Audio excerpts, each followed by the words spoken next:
काफ़ी समय पहले की बात है। मैं एक घर में मेहमान हुआ करता था।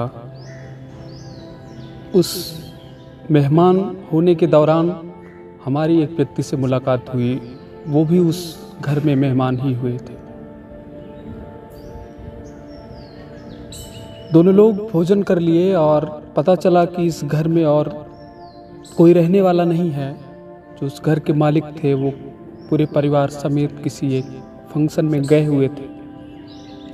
तो पता चला कि हम लोगों को भोजन करके सिर्फ विश्राम करना है और हम ही दो लोग इस घर में आज रहने वाले हैं। रात्रि के लिए मेहमान थे।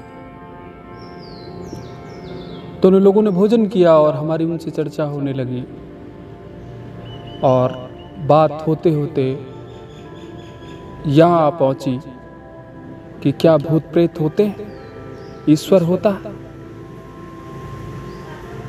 जैसे ही मैंने ये कहा कि क्या भूत प्रेत होते हैं या ईश्वर होता है, आपकी आस्था है, ईश्वर में आस्था है, वो भड़क उठे, नकारात्मक हो गए। उन्होंने कहा मैं नहीं मानता ईश्वर ऊश्वर, मैं नहीं मानता भूत प्रेत, कुछ नहीं होता, सब नाटक है, सब नौटंकियां है, कपोल कल्पित कल्पनाएं हैं।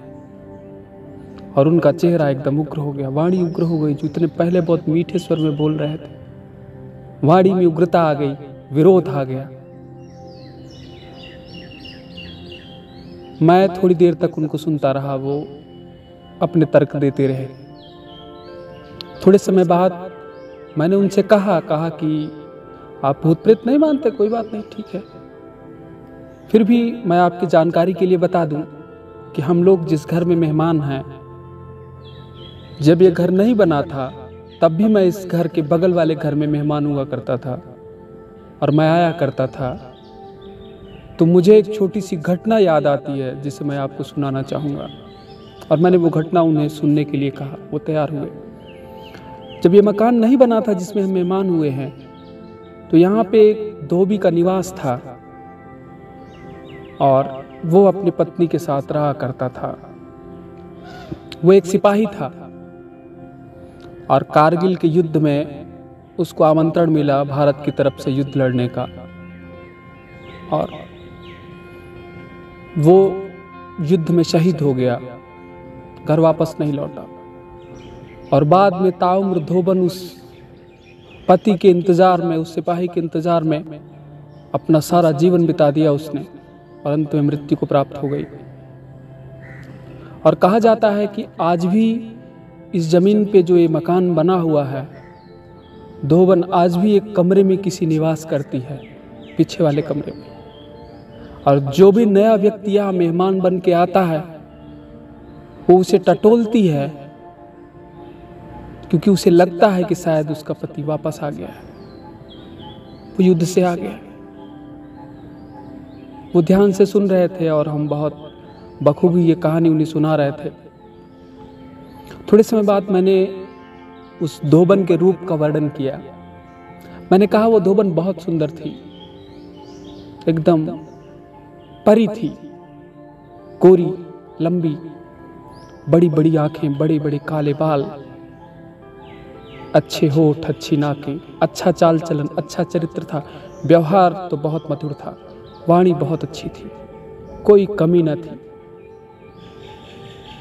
और वो सुने जा रहे थे। फिर मैंने कहा लेकिन दिक्कत यही है कि उसके पति की असमय मृत्यु हो गई, उसको पता नहीं चला, और उसके इंतजार में उसने जीवन भर अपनी उम्र काट दी।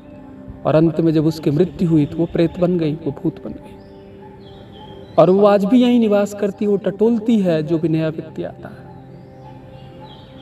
और मेरे इस कथा का प्रभाव इस कदर हुआ कि उनकी सांसें सिहरने लगी, वो सिमटने लगे, उनके चेहरे पे डर दिखाई देने लगा। फिर हम दोनों लोगों ने अपनी वार्ता संपन्न की। रात के लगभग 12 के आसपास बजे थे। हम लोग विश्राम करने के लिए एक छोटे से कमरे में चले गए, जिसके बगल उनका कमरा था। उन्हें दूसरे कमरे में सोना था, हमें दूसरे कमरे में सोना था। दोनों लोग विश्राम करने के लिए अपने अपने कमरे में गए और विश्राम अवस्था में आ गए। थोड़ी देर बाद अचानक वो चौंक करके चिल्लाने लगे, बचाओ बचाओ। मैं गया, मैंने लाइट जलाई, मैंने देखा कि वो चिल्लाने के बाद पसीने पसीने हो गए हैं और बार बार ये कह रहे हैं वो आ गई, वो आ गई, वो वहां बाहर खड़ी है, वो आ गई। मैंने कहा कौन? कहा अरे वही आ गई जिसकी चर्चा आपने की थी, वो धोबन आ गई, वो अपने पति को ढूंढ रही, आ गई, बचाइए मुझे आप।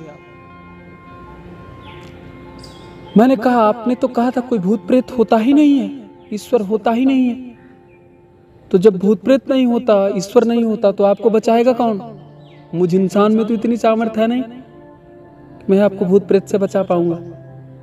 उन्होंने कहा नहीं, आप बचाइए किसी तरह से मुझे, क्योंकि मैं बहुत भयभीत हो गया हूं, मैं बहुत डर गया हूं और वास्तव में है। और अच्छा हुआ कि मैं पहले ही उठ गया, कहीं उसने अगर हमें टटोला होता, हमारी चादर हटाई होती, तब तो शायद हमारे प्राण ही ले लिए होते उसने। और थोड़े समय बाद मैंने देखा कि उन्हें फीवर हो गया था, उन्हें बुखार हो गया था डर की वजह से। मैंने उन्हें दवाइयाँ दी, लेकिन रात भर मैं परेशान रहा, न वो खुद सोए न उन्होंने मुझे सोने दिया। यही घटना जीवन में, इस संसार में जो भी व्यक्ति है, हर व्यक्ति के साथ है। वो कोई भी तथ्य स्वीकार करता है, उसके पीछे उसकी मानसिकता और उसकी मानसिकता की घटनाएं, परिघटनाएं शामिल होती हैं। हम बहुत अच्छे हैं या हम बहुत बुरे हैं, ईश्वर है या ईश्वर नहीं है, भूत प्रेत हैं या वो नहीं है, इसके पीछे हमारा एक पूर्वाग्रह होता है। और उस पूर्वाग्रह से जब तक हम मुक्त नहीं होते, हमें एहसास नहीं हो सकता। क्योंकि जो हमें लगता है जरूरी नहीं है कि वही सत्य है। उन्हें लग रहा था कि भूत प्रेत नहीं होते, जरूरी नहीं था कि वही सत्य था। और मैं कह देना चाहूंगा कि वो मेरी कही गई कथा उनको काल्पनिक थी। और आप सोचिए, जिस व्यक्ति को कल्पनाएं डरा सकती हैं, उसका विश्वास कितना डिगा हुआ रहता है। व्यक्ति इसलिए ईश्वर को स्वीकार नहीं करता क्योंकि वो ईश्वर में आस्था रखता है। व्यक्ति इसलिए ईश्वर को स्वीकार करता है कि कहीं उसने अगर ईश्वर को मानने से इनकार किया तो ईश्वर उसका अनिष्ट कर देगा, ईश्वर उसका विपरीत कर देगा, ईश्वर बुरा कर देगा। व्यक्ति डरवश ईश्वर को स्वीकार करता है, प्रेमवश नहीं। और भगवान तो प्रेम के वश में है। वो डरवश भूत प्रेत को स्वीकार करता है, उसकी सत्ता के बारे में कुछ नहीं जानता, उसको कुछ नहीं पता है, वो देख भी नहीं सकता, महसूस भी नहीं कर सकता। भूत प्रेत इतने खाली थोड़े हैं। लेकिन वो उसे इसलिए स्वीकार करता है कि कहीं अगर हम उसे अस्वीकार कर देंगे, ये उसका अपमान होगा। अपनी मानसिक वृत्ति के जैसी मानसिक वृत्ति सोचते हैं लोग कि दूसरे की भी होगी। यही पूर्वाग्रह उन्हें परेशान करता है। यही समस्याएं उनके जीवन में जीवन को जटिल बना देती हैं, जो उन्हें सामान्य तरह से जीने नहीं देती। ईश्वर है या नहीं है, ये सवाल सिर्फ मानसिक नहीं है, ये सवाल आध्यात्मिक है।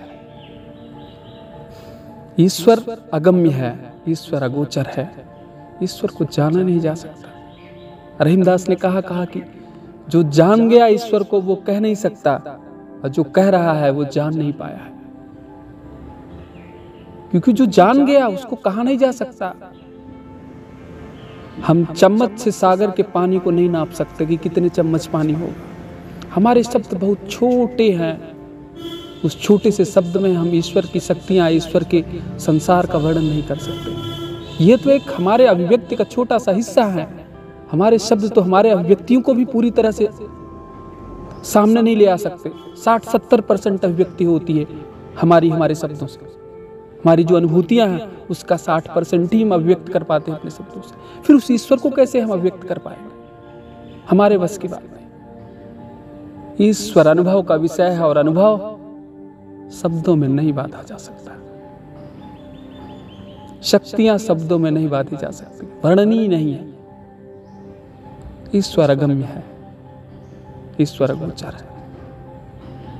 अगर आपको हमारी प्रस्तुति अच्छी लगी हो, आप हमारे चैनल को लाइक, शेयर, सब्सक्राइब करिए। मिलेंगे अगले वीडियो में अगले प्रसारण के साथ। तब तक के लिए धन्यवाद।